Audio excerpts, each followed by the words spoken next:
Hi, Soul family. Welcome to Luminate Tarot. I hope you all are doing well. Welcome to all my new subscribers. I welcome you in. आज का topic of the reading is what are they hiding from you. ये कोई भी हो सकता है, आपका x, current partner, कुछ भी, जिस जो भी आपको माइंड में है. तो ये कुछ इंसाइट्स मिलेंगी कि क्या ये पर्सन आपसे हाइड कर रहा है.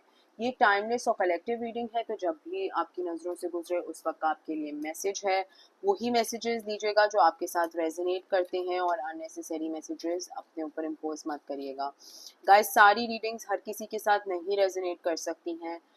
मुझे काफ़ी दफ़ा लोग बोलते हैं कि this reading did not resonate with me, लेकिन पुरानी वाली जो पिछली रीडिंग थी वो रेजोनेट करी. ऑब्वियसली इतने सारे लोग हैं, हर रीडिंग हर किसी के साथ नहीं रेजोनेट कर सकती. अगर एक रीडिंग आपके साथ रेजोनेट करती है तो दूसरी शायद किसी और के साथ करती हो.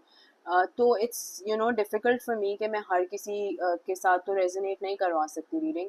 लेकिन जो मैसेजेस आते हैं, जो आप लोगों को लगता है कि शायद टॉपिक आपके साथ रेजोनेट करता है, तो आप तभी उस टॉपिक पे क्लिक किया करें, और फिर आपके चांसेस ज़्यादा हैं कि वो आपके साथ रेजोनेट करे. अब हर टॉपिक पे अगर आप क्लिक करेंगे तो वो आपके साथ तो डेफिनेटली रेजोनेट नहीं करेगी, राइट. सो लेट्स सी कि what are they hiding from you. अगर आपको मेरी स्पीड या वॉल्यूम थोड़ी स्लो लग रही हो तो आप 2x की स्पीड पे इसको तेज़ भी कर सकते हैं. ठीक है, let's see, let's begin the reading and see कि क्या है जो आपके पर्सन या जो भी आपके माइंड में है वो आपसे हाइड कर रहे हैं. What is this person hiding from you. What is this person hiding from my viewers. क्या हाइड कर रहे हैं ये पर्सन मेरे व्यूअर्स से. What is this person hiding from my viewers. What is this person hiding from my viewers? Nurture compassion. Change courage. Past lacks suffering. Mercury messages travel communication. इधर रख देते हैं. Messages dreams. Epiphany breakthrough. Ace. Water, Pisces, cancer, Scorpio कोई हो सकता है यहाँ पे. Water, cancer, sorry, cancer, Scorpio, Pisces, या आप हो सकते हैं या आपके पर्सन हो सकते हैं. What are they hiding from you.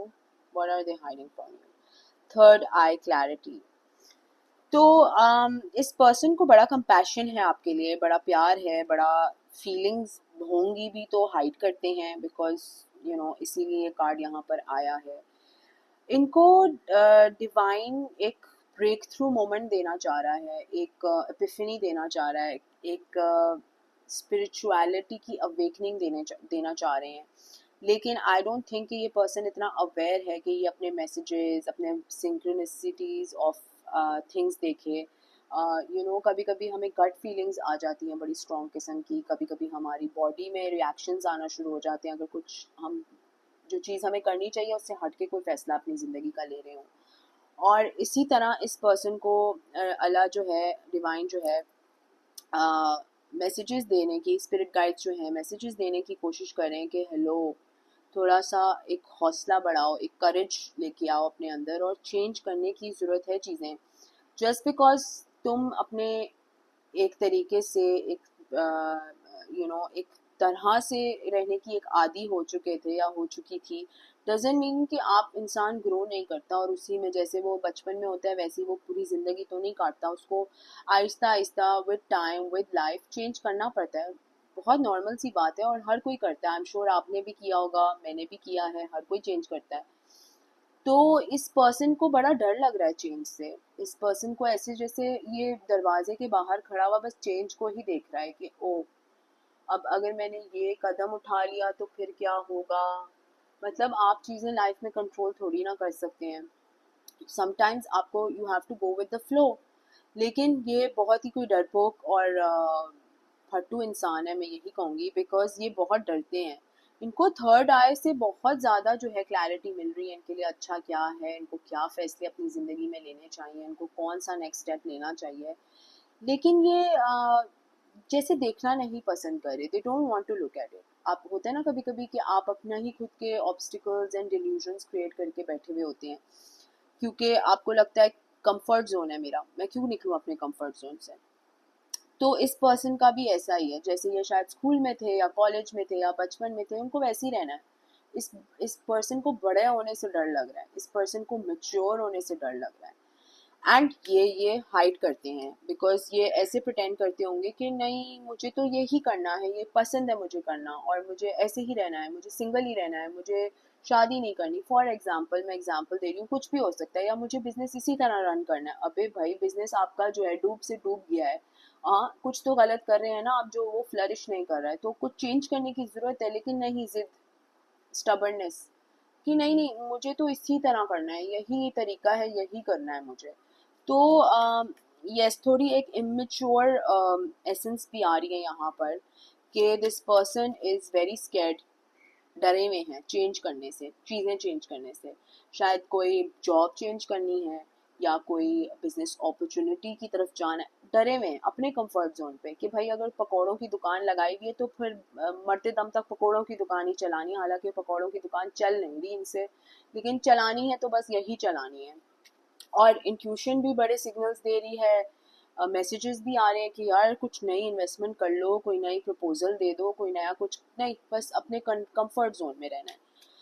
Okay, let's see what is this person hiding from my viewers. What is this person hiding from my viewers? क्या है जो मेरे viewers से ये person hide कर रहा है?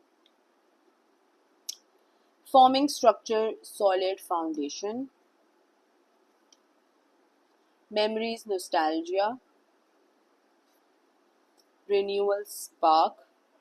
तो अगर आप नोटिस करें तो डेफिनेटली इनको change, change, renewal, change, these are all same words हैं ये, डिफरेंट डिफरेंट तरीकों से आ रहे हैं। रिन्यूअल, स्पार्क, चेंज, करेज, इनको स्पिरिट गाइड्स भी पुश कर रहे हैं कि भाई अब तुम ले लो लीप ऑफ फेथ, अब तुम चेंज ले आओ अपनी ज़िंदगी में, अब तुम कुछ अपने लिए भला सोच लो, बट रिस्क नहीं लेना, रिस्क नहीं लेना है इस पर्सन को। और पता नहीं क्यों नहीं लेना, अपनी मेमोरीज, अपने नॉस्टैल्जिया, अपने पास्ट को ही याद कर रहे हैं कि पास्ट में यूँ हो गया था तो पास्ट में वो हो गया था, शायद पास्ट में डिवोर्स हो गया था इनका या ब्रेकअप हो गया था, क्या हुआ अल्लाह जानता है। लेकिन कुछ हुआ, इनकी हार्ड कोर सफरिंग हुई है पास्ट में जिसकी वजह से ये इतना क्लोज्ड ऑफ हो गया इंसान। ठीक है, ये एक फायर साइन हो सकते हैं, लियो, एरी, सैजिटेरियस। और ये लीप ऑफ फेथ लेने से डरते हैं, that is what they are hiding.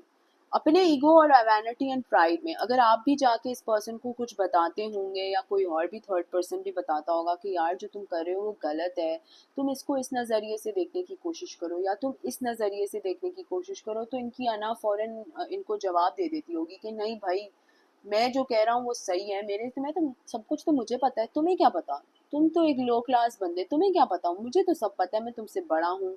उम्र का कोई उम्र का कोई चीज़ नहीं होती। अगर लोग आपसे उम्र में बड़े भी हों तो वो इतने कोई जाहिलाना हरकतें, नो ऑफेंस, कभी कभी कर देते हैं, तो इट डजेंट मेक सेंस। आपको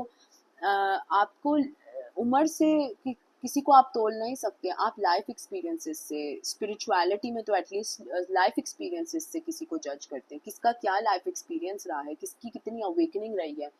उम्र का तो क्या ही कह सकता है बंदा, अगर आपसे उम्र में इतने बड़े लोगों को जो है छोटे समझा रहे होते हैं कि ऐसे नहीं करना चाहिए, ऐसे करना चाहिए, तो हर किसी की अपनी लर्निंग है इस दुनिया में। Let's see. बट इस पर्सन का ईगो प्राइड बहुत ज़्यादा है जो इनको लोगों के आगे या किसी के आगे झुकने नहीं देना चाहता। अगर इनको दिख भी रहा हो कि दूसरा बंदा सही कह रहा है, लेकिन बस कि उसने मशवरा क्यों दिया तो मैंने नहीं करना, अना बहुत ज़्यादा है ना। 2 मिनट के लिए सोचना नहीं चाहते कि यार हाँ चलो, शायद इस पर्सन ने मुझे अच्छा मशवरा दिया हो, शायद मैं इस पे थिंक करता हूँ, मैं सोचता हूँ, नहीं, बस नहीं। बहुत ज़्यादा ईगो है। हीलिंग, इनके कोई चाइल्डहुड इश्यूज हैं, शायद पेरेंट्स ने कभी इनको वो इम्पोर्टेंस नहीं दी, या कोई इनके कोई चाइल्डहुड ट्रॉमास रह चुके हैं कि शायद इनको बचपन से ही कोई पैसे कमाने की मशीन बना दिया गया हो, या घर के बोझ बहुत दे दिए गए हों, और बस फिर इनका फॉर्म इस तरह से बन गया। और रिस्पॉन्सिबिलिटीज़ जब सर पे किसी की इतनी ज़्यादा आ जाती हैं तो फिर उसके साथ आपकी ईगो भी आती है, आपकी प्राइड भी आती है, आपके ऊपर बोझ भी आते हैं। लेकिन अंदर से जो बंदा टूट जाता है ना, वो एक अलग सीन चल रहा होता है जो लोगों को ऑब्वियसली एतराफ़ में दिखता नहीं है। वो जिसके अंदर चल रहा होता है वो उसी को ही पता होता है। तो यस, इनके कोई चाइल्डहुड इश्यूज हैं, कोई चाइल्डहुड ट्रॉमास हैं जो इनके पेरेंट्स ने इनके ऊपर इम्पोज किए हैं। और या फैमिली मेम्बर्स ने इनके ऊपर इम्पोज किए हैं, जो इनका चेंज करने से ना फेयर्स बन गए हैं। अब कंफर्ट जोन में रहना अगर एक इंसान को पसंद है तो ज़्यादा आप कुछ कर नहीं सकते, वो फेयर्स डेवलप हो चुके हैं। तो यस आई मीन लाइफ में अगर इनको खुद अकल आएगी तो फिर ये सीख जाएंगे, लेकिन अभी तक तो ये अपने फेयर्स और अपने चाइल्डहुड वूंड्स और अपनी चीज़ें छुपा रहे हैं। शायद आपके साथ भी कुछ इस पर्सन ने कुछ किया है जिसकी वजह से ये अपोलोजाइज करना चाहते हैं, शर्मिंदा हैं, फॉरगिवनेस मांगना चाहते हैं, लेकिन at the same time ego बहुत ज़्यादा है। ईगो बहुत ज़्यादा है और प्राइडफुल बहुत है कि मैंने क्या किया, मैंने ऐसा कुछ गलत थोड़ी किया, मैंने उसकी ज़िंदगी तो नहीं बर्बाद की ना, तो क्या हुआ, मैंने धोखा दे दिया तो so what, not a big deal, इसमें क्या हो गया। इस तरह की एक कंट्रोलिंग टैक्टिक्स वाली एक एनर्जी भी आ रही है यहाँ पर। एंड यू नो व्हाट, मुझे ऐसा फील हो रहा है यहाँ पर कि आपने इनको पिस ऑफ किया है। यू नो, पिस ऑफ मतलब गुस्सा चढ़ाया। क्यों? क्योंकि आप इनकी भलाई के लिए इनको मशवरे दे रहे थे शायद जा जाके कि यार तुम इस तरह से इसको करके देख लो, या इस तरह से अप्रोच करके देख लो, या यू नो इस तरह से चीज़ को ट्राई आउट कर लो, maybe that works for you. तो इस पर्सन को उस पर भी सड़न हो गई आपसे कि यार तुम क्यों अपने आप को क्या समझा हुआ है, मैं तुमसे बेहतर हूँ। तो जो लोग समझते हैं कि मैं दूसरे से बेहतर हूँ, तो I think they have a problem, उनके अंदर कोई प्रॉब्लम होती है जो वो सिर्फ थेरेपी से या नमाज और कुरान से अपने आप को सॉल्व कर सकते हैं। बिकॉज वो एक शैतानियत होती है उनके अंदर, जिनको आना होती है उनकी, जिनको लगता है कि मैं ही सब कुछ हूँ। तो यस, इनकी हायर सेल्फ एक्टिवेशन हो रही है बहुत ज़्यादा। इनको स्पिरिट गाइड्स नच कर रहे हैं, पुश कर रहे हैं कि यार लिसन, ये कर लो, ये फैसला तुम्हारे लिए बेहतर है। लेकिन नहीं, जिसने नहीं सुनना, जिसने नहीं करना, फिर वो अगर गलत फैसला ज़िंदगी में लेगा या अपनी चीज़ें छुपाएगा, अपने सच छुपाएगा और झूठ के तले रहना पसंद करेगा, तो फिर वो कार्मिक साइकिल के लूप में ही रहेंगे। ज़िंदगी में सिर्फ वही चीज़ें होती रहेंगी जब तक आप चेंज नहीं करेंगे ना अपनी लाइफ में कोई चीज़, आप एक कार्मिक साइकिल में ही फंसे रहेंगे। क्योंकि अल्लाह ताला ने ये दुनिया इस तरह से बनाई हुई है कि जब तक आप अपना सबक सीखते नहीं हैं, आप नेक्स्ट चैप्टर ऑफ लाइफ पे जाते नहीं हैं। और अगर आप उसी चैप्टर पे अटकना पसंद करेंगे तो दोबारा दोबारा दोबारा दोबारा साइकिल की तरह आपके साथ वही सब होता रहेगा। और फिर आप सोचेंगे यार मेरे साथ क्यों हो रहा है, मेरे साथ क्यों हो रहा है। बिकॉज आपको यूनिवर्स, आपको अल्लाह ताला जो है पुश कर रहे हैं कि आप चेंज करें, लेकिन आप चेंज से इतना डरते हैं। और मैं ये सिर्फ इस पर्सन की बात नहीं कर रही, मैं जनरली भी लोगों की बात कर रही हूँ कि लोग चेंज से इतना डरते हैं कि यार अगर उसने मुझे छोड़ दिया तो मैं क्या करूँगी या करूँगा। अरे आप चेंज करें, चीज़ें चेंज करें, अपने हालात चेंज करें और देखना कि अंदर से किस तरह से, सॉरी, अंदर से किस तरह से आप चीज़ें चेंज करेंगे कि बाहर की आपकी चीज़ें खुद ही ट्रांसफॉर्म होना शुरू हो जाएंगी।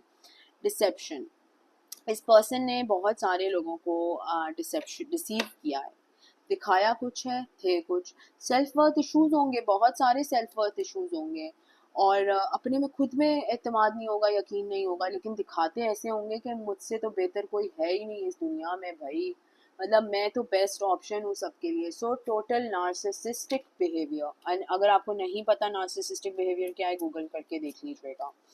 लेट्स सी के what is this person hiding from you. Limitation, fears, fears बहुत ज़्यादा फियर्स हैं। फियर्स कि कुछ गलत हो गया तो क्या होगा, पैसे डूब गए तो क्या होगा, नुकसान हो गया तो क्या हो गया। मैं हर रीडिंग में यही बताती हूँ, मतलब मोस्टली रीडिंग्स में यही बताती हूँ कि जो फियर होता है, ठीक है, डर, खौफ, वो जो शैतान देता है, ठीक है, शैतान हमारे दिलों में खौफ डालता है, फियर डालता है। हमें अल्लाह की ज़ात से के अलावा किसी से कोई फियर नहीं होना चाहिए, ठीक है। अगर उसके अलावा हमें खौफ है कि यार इसमें पैसे लगा दिए, उसमें इन्वेस्ट कर लिया, इससे शादी कर ली तो बर्बादी, दिस ऑल इज़ शैतानियत। ये सारी शैतान के बनाए हुए फियर्स हैं, सही है। अल्लाह के अलावा हमें किसी चीज़ का फियर नहीं होना चाहिए। और हम अक्सर क्या होते हैं कि शैतान की बातों में आकर, डेविल की बातों में आकर, हम अपने फियर्स को ऐसे समझते हैं कि ये अल्लाह ताला ने ही शायद हमें साइन एंड सिग्नल दिया है और हमें ये अमल करना चाहिए, और हम वो अमल कर लेते हैं। लेकिन वो हमारे मुंह के ऊपर आके तमाचा लगता है बाद में। तो इस पर्सन के साथ भी ऐसा ही कुछ है। ये कोई एक्शन लेना चाहते हैं लाइफ में, कुछ करना चाहते हैं, दिमाग इनका कुछ कह रहा है, दिल इनका कुछ कह रहा है, एंड कंफ्यूज्ड हैं दिमाग और दिल के बीच में। That is also a problem over here, जिसमें ये हाइड कर रहे हैं चीज़ें, डिसीव कर रहे हैं, अपनी फीलिंग्स डिसीव कर रहे हैं, दुनिया से भी छुपा रहे हैं और अपने आप से भी छुपा रहे हैं, अपने आप को भी कन्फ्रंट करने में इस पर्सन को इश्यूज हो रहे हैं। एंड आपको पता है, जब औरत के पेट में बच्चा आता है तो सबसे पहले क्या फॉर्म होता है? दिल फॉर्म होता है, दिमाग तो नहीं फॉर्म होता ना। दिमाग तो बहुत देर बाद आता है। सबसे पहले तो आप ये सुनते हैं ना कि वो बच्चे की हार्ट बीट आ गई, बिकॉज वो सोल का बहुत अहम हिस्सा है। तो अगर आप अपने दिल को नरिश नहीं करेंगे, आप अपने दिल में किसी के लिए ग्रज रखेंगे, किसी के लिए हेट्रेड रखेंगे, झूठ रखेंगे और समझेंगे कि यार सब प्रैक्टिकल डिसीजंस होने चाहिए लाइफ में और दिल का तो फजूल काम है, दिल का तो कोई पॉइंट ही नहीं है। और जो अगर आप फील भी करते हैं कोई फैमिली मेम्बर्स के साथ कोई इश्यूज हैं, कोई चाइल्डहुड में आपके साथ कोई इश्यूज हुए हैं, आप उसको दबा दबा के रखेंगे तो एक ना एक दिन वो ज़रूर चीज़ जो है वो उभर के बाहर आएगी और वो फटेगी लोगों के आगे, और बहुत गंदे तरीके से फटेगी। तो कहने का मकसद ये है कि you have to heal your heart. ठीक है, आपको अपने दिल को हील करना ज़रूरी है इस लाइफ में। आप दिल को एज अ ट्रैश नहीं समझ सकते कि दिल का कोई काम नहीं है। दिल का बहुत अहम काम है और एटलीस्ट हमारी सोल की नरिशमेंट के लिए तो बहुत ही अहम काम है। आपको बहुत से धोखे इंसान को मिलते हैं, बहुत सी तकलीफ़ें इंसान को होती हैं, लेकिन हम उस तकलीफ़ को किस तरह से अपने आप को हील करके, अपने आप को समेट के, अपने आप को जोड़ के, अपने आप को पूरा करके, होल बना के हम दोबारा लाइफ जीने की कोशिश करते हैं।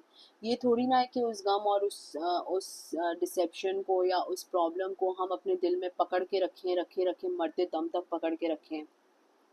वो फ़ायदा नहीं देगी चीज़ आपको। ठीक है, आपको लग रहा है कि यार मेरे कंट्रोल में है मेरा दिल। नहीं, आपके कंट्रोल में नहीं है। आप अपने आप को बेवकूफ़ बना रहे हैं कि आपके कंट्रोल में आपका दिल। There is no such thing as controlling something. कोई चीज़ हम कंट्रोल नहीं कर सकते हैं। तो this person really needs to grow up. इस पर्सन को ग्रो अप करने की बहुत ज़्यादा ज़रूरत है। एंड ये कुछ अपने खुद के बनाए हुए फेयर्स, अपनी खुद की बनाई हुई लिमिटेशंस में अब छुपना पसंद कर रहे हैं, हाइड करना पसंद कर रहे हैं। और डिसीजन मेकिंग इनकी बड़ी वीक है। कहीं ऑफ़र देना चाहते हैं, बिजनेस ऑफ़र देना या लव ऑफ़र किसी को देना चाहते हैं, बट फिर डिस्टेंट हो जाते हैं और डर जाते हैं और भाग जाते हैं और बॉललेस हो जाते हैं। और मैं मतलब they just disappear, they just retreat, भाग जाते हैं, डरते हैं ना, डरपोक हैं, दिखाते बहुत स्ट्रांग है, मैं स्ट्रांग हेडेड हूँ, मैं पावरफुल हूँ, मैं ये हूँ। बट जहाँ पे इनको कोई डिसीजन मेक करने की और चीज़ों को अपने चेंज करने की बात आती है तो इस पर्सन की फट जाती है बेसिकली। और ट्रांसफॉर्मेशन की बहुत ज़्यादा ज़रूरत है इस पर्सन को जो ये हाइड कर रहे हैं। इनको भी पता है लेकिन डरते बहुत है ना। ट्रांसफॉर्मेशन करने की ज़रूरत है और टॉक्सिसिटी से बाहर निकलने की ज़रूरत है। लेकिन ये पर्सन जो है एक्सेप्टेंस लैक करते हैं। ये गंद में जाना पसंद करेंगे, थर्ड पार्टी के अंदर घुसना पसंद करेंगे, सारे गंद काम करेंगे क्योंकि इनको लगेगा कि यार ये शराबें पी लो, ये कर लो, वो कर लो, ये मेरे दिल को बहला देगा, ये मेरे गम को भुला देगा, ये मेरे चेंज होने से मुझे रोक देगा। लेकिन ऐसा नहीं होता, राइट। थोड़े वक्ती तौर पे आपको 2 मिनट का सुकून मिल जाएगा, लेकिन उसके बाद ये उभर उभर के फट के बाहर आपके मुंह पे ही आके गिरना है सारा सामान। तो अपने आप को क्यों टॉर्चर करना। तो ये है, ये जो सब आपसे पर्सन हाइड कर रहे हैं। लेट्स सी मोर कि क्या है जो ये पर्सन आपसे हाइड कर रहा है। अब मुझे इसमें एक कार्ड दिखा था, ये देखें, इस डेक में से ये दो अलग से कार्ड्स निकल के आए हैं। अब आई डोंट नो ये क्या हैं, आई थिंक मिक्स हो गए थे। Transcendence, unity, feminine. ठीक है, तो इनकी फेमिनिन साइड जो है which is the emotional side, जो फेमिनिन साइड होती है वो इमोशनल साइड होती है, वो कभी हील नहीं हुई। इनको शायद मदर इश्यूज हैं अगर ये मेल हैं, और अगर ये मेल नहीं है और ये फीमेल है तो इनकी फेमिनिन साइड बहुत ज़्यादा एक्टिव हुई हुई है। बट एनी हाउ इनको अपनी फेमिनिन साइड पे थोड़ा ज़्यादा वर्क करने की ज़रूरत है और चीज़ों को फिक्स करने की ज़रूरत है। लेट्स सी मोर के what is this person hiding from you, what is this person hiding from you। despair, बहुत दुखी हैं, बहुत सैड हैं, मानना नहीं है, दिखाना नहीं है क्योंकि आना बहुत ज़्यादा है। let's see what is this person hiding from you। Bad health, इतनी बुरी हालत हो चुकी है लेकिन चेंज नहीं करनी चीज़ें, चेंज से डरते हैं। अब डर डर के आपकी हालत इससे भी ज़्यादा फटीचर होने शुरू हो जाएगी। लेकिन जिद, अकड़, अना, तो ठीक है फिर। और क्या कह सकते हैं, आप किसी को, आप घोड़े को पानी के पास तो लेके जा सकते हैं, लेकिन आप उसको ज़बरदस्ती पानी तो नहीं पिला सकते ना। तो इनका भी ऐसा ही कुछ हाल है। लेट्स सी के what are they hiding from you. प्यार बहुत है, मोहब्बत बहुत है, लेकिन एट द सेम टाइम अना बहुत है, जिद बहुत है, चेंज से डरते हैं, यू नो रिन्यूअल से डरते हैं, चेंजेस लाने से डरते हैं। पर्सनालिटी के अंदर चेंज लेके आना है ना, अपने अंदर चेंज लेके आना है, अपने आप को पूरा नरिश करना है, अपनी सोल को। What are they hiding from you? बहुत ज़्यादा कंसर्न है। आई थिंक आपको शायद हाई ऑनर में देखते हैं, मैसेज करना चाहते हैं, लेकिन फटती है, कैसे करें मैसेज, इतना गंद करके कौन मैसेज करेगा। तो ये कुछ चीज़ें हैं। मैं और थोड़ा सा देख लेती हूँ कि ये what is this person hiding from you, क्या है जो चीज़ें जो ये पर्सन हाइड कर रहा है आपसे। काम में बहुत ज़्यादा मसरूफ़ हैं, और कोई हो सकता है प्रिविलेज पर्सन इनके पास या इनके इर्द गिर्द, कोई थर्ड पर्सन हो सकता है। थॉट्स में ज़्यादा फंसे हुए हैं, इनको ऐसे लगता है कि पार्टी करने से, घूमने फिरने से चीज़ें सही हो जाएंगी, लेकिन ऐसा नहीं होता। यस, आपको शायद हाई ऑनर में देखते हैं, आपके साथ कमिटमेंट चाहते हैं, लेकिन करेज नहीं है, करेज गेन नहीं कर सकते हैं, और डरते बहुत हैं। कहीं से अनएक्सपेक्टेड इनकम या तो आपको आ रही है या तो इस पर्सन को आ रही है, but there is a lot going on. ठीक है, मैं आपके लिए एडवाइस ले लेती हूँ कि ये सब तो इनके तो ग्रोथ इश्यूज चल रहे हैं यहाँ पर, लेकिन इस सब में आपको क्या करना चाहिए। रीडिंग लंबी लंबी हो रही है, तो मैं जल्दी करने की कोशिश कर रही हूँ। what should my viewers do in this whole situation? आपको क्या करना चाहिए इस पूरी सिचुएशन में? What should my viewers do in this whole situation? Burn away the past. आपको इस पर्सन को इसके हाल में छोड़ देना चाहिए और अपनी ज़िंदगी में आगे बढ़ें, because everything in perfect balance. आप अपने आप को बैलेंस आउट करें। आप में बहुत सारी खूबियाँ हैं। आई थिंक आप इस तरह के पर्सन नहीं हैं जो सिर्फ दिमाग से काम लेते हैं, आप दोनों का इस्तेमाल करना जानते हैं। और शायद इसी वजह से इस पर्सन की ज़्यादा फटती है कि आप बहुत बैलेंस्ड आउट पर्सन होंगे। आप ऐसे चीज़ों को हटाते हैं, ऐसे गमों को साइड पे करते हैं जैसे कुछ हुआ ही नहीं, और इस पर्सन से तो एक चेंज नहीं हो रहा, समझ रहे? तो आप कहीं ना कहीं इस पर्सन को इंटिमिडेट भी करते हैं। Let's see what is the advice for my viewers in this entire situation. Make peace with your past. तो आपको बार बार शायद यही हो रहा है कि आप अपने आप को प्रोटेक्ट करें। सेट पर्सनल बाउंड्रीज, आप अपने आप को प्रोटेक्ट करें। यस, आपने इस पर्सन में अपना बहुत ज़्यादा टाइम लगाया, बड़ी इन्वेस्टमेंट की, आपने बड़ा कंपैशन दिया इस पर्सन को ग्रो करने में, समझाने में बड़ी हेल्प भी की, लाइट दिखाने में, मतलब not literally bulb, light bulb, but एक इंसान के अंदर एक लाइट होती है, एक स्पिरिचुअल लाइट होती है। आपने वो भी दिखाने की कोशिश की, चीज़ें नए पर्सपेक्टिव से भी दिखाने की कोशिश की कि यूँ नहीं यूँ होता है, यूँ नहीं यूँ, बट इस पर्सन को नहीं समझना था, और ये एंड में आपके ऊपर ही गंद एक्सप्लोड हो रहा था। तो आई थिंक आपको अपनी पर्सनल बाउंड्रीज बहुत ज़्यादा सेट करनी चाहिए, और इस मामलात को यहाँ पर ही दफन कर देने चाहिए। बिकॉज हर किसी की अपनी जर्नी है। एक हद तक ही मैंने जैसे कहा कि घोड़े को आप पानी की तरफ तो लेके जा सकते हैं, आप ज़बरदस्ती उसको पानी तो नहीं पिला सकते हैं। तो इस तरह की कोई सिचुएशन है यहाँ पर। ये है आपकी रीडिंग। अगर ये आपके साथ रेजोनेट करती है तो कमेंट सेक्शन में मुझे ज़रूर बताइएगा। Please subscribe to my channel, like the video. Until next time, sending you lots of love and light. Until next time, thank you, bye bye. अच्छा गाइस, जिन लोगों को गिव अवे का पता करना था, तो गिव अवे में मैं जो है टैरो डेक दे रही हूँ, एंड उसके लिए you have to message comment करना है। जितनी भी रीडिंग्स हैं सितंबर की, उसने कमेंट करना है कि किस चीज़ की आप शुक्रगुजार हैं, एंड ग्रीन हार्ट बना के किस चीज़ के शुक्रगुजार हैं। तो एंड ऑफ सितंबर फिर मैं गिव अवे डेक दूँगी आपको, ठीक है, टैरो का, जिसमें बुक भी है और कार्ड्स भी हैं, तो आप यूज़ कर सकते हैं, प्रैक्टिस कर सकते हैं, and you can definitely win a chance to get your own tarot deck. ठीक है, तो ये एक छोटा सा मैसेज था गिव अवे का, and until next time, thank you, take care, bye bye.